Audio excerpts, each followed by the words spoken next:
Hey, what's going on, guys? Welcome back. This is one of those patches that might not look massive at first glance, but there is actually a really nice mix here of vehicle tweaks, inventory fixes, gameplay content adjustments, and some important stability work that should make the whole experience feel smoother overall.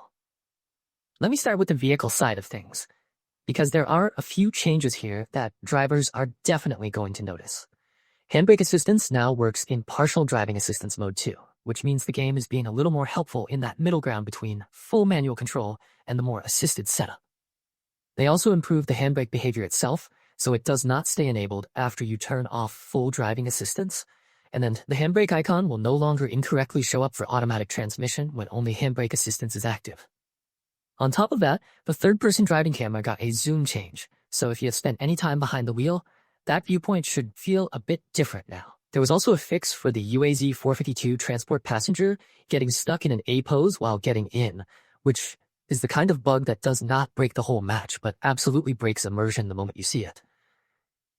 A lot of the polish in this update is in the general bug fixes, and that is where the game starts to feel cleaner in day-to-day play. Item stacks should no longer jump around in the container when elements are removed. Inventory icons should now display correctly instead of sometimes showing the wrong image. And the stack size display in the vicinity view has been corrected for cases where multiple stacks share the same prefab but differ in weight or bullet count.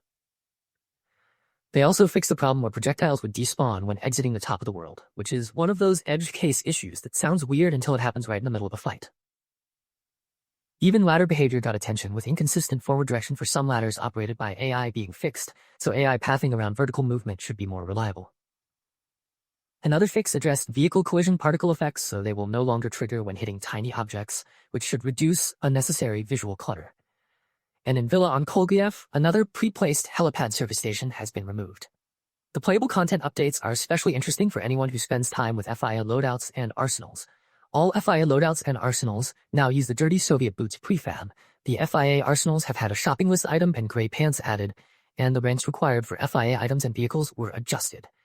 The weapon cache prefab for FIA was also reworked, so supplies can be moved to and from it properly, which sounds like a practical improvement that should make logistics less awkward. FIA living quarters and mobile command units now require partisan rank instead of sergeant, which changes how progression lines up for that faction. There is also a fix for some radio backpacks that were incorrectly blocked from being saved in a loadout in HQC conflict, and Operation Omega Coque had a vehicle spawning issue inside dynamic despawn areas that has now been addressed.